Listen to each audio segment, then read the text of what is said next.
Imagine a city where drinking alcohol is illegal, yet every street is filled with secret bars, the police are bought, and one man controls everything from the shadows. That man was Al Capone. Born as Alphonse Gabriel Capone to a poor Italian immigrant family in New York, no one could have imagined that this boy would become the most feared gangster in American history. In the early 1900s, the United States introduced the Prohibition law, making the production and sale of alcohol illegal. But instead of stopping alcohol, it created the perfect opportunity for organized crime to rise.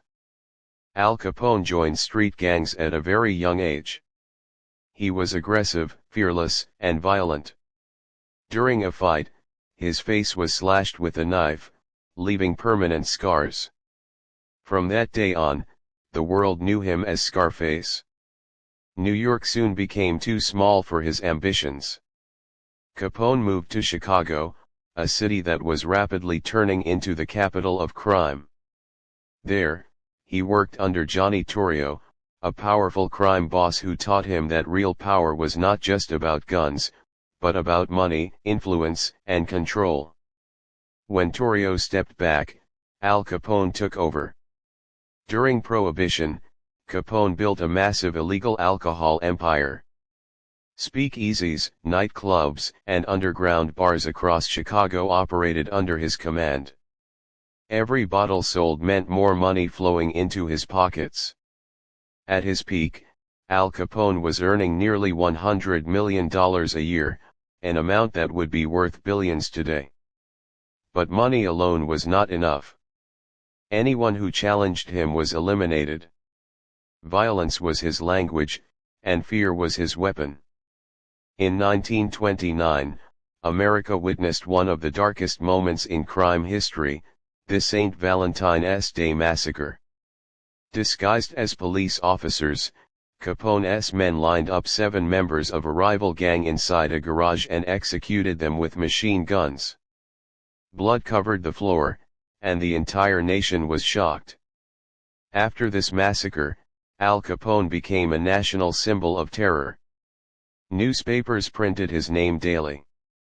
Some people feared him, others admired him, and many saw him as a dark legend. Surprisingly, Capone also carefully crafted his public image. He funded soup kitchens for the poor, donated money, and presented himself as a man who helped ordinary people. To some, he looked like a criminal with a heart. But the law never stopped watching. Despite countless murders linked to him, witnesses disappeared or stayed silent. Police officers, judges, and politicians were often paid off. It seemed impossible to bring him down. Then the government chose a different strategy. If Al Capone could not be arrested for murder, he would be arrested for tax evasion. The IRS gathered financial records and proved that Capone had earned millions without paying taxes. In 1931, the most powerful gangster in America stood helpless in court. This time, money could not save him. Al Capone was sentenced to 11 years in prison and sent to Alcatraz, the most secure prison in the United States. Inside those walls, his power vanished. His criminal empire collapsed, and his health began to fail. Capone suffered from advanced syphilis, which slowly damaged his mind. The man who once ruled Chicago could barely recognize reality.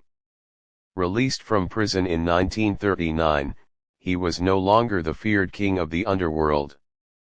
In 1947, at just 48 years old, Al Capone died of a heart attack. The man who believed himself untouchable was ultimately destroyed not by bullets, but by the law.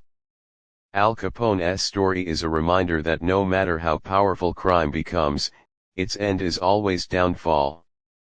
His empire vanished, but his name remains alive in history, movies, documentaries, and YouTube stories, forever remembered as America's most notorious gangster.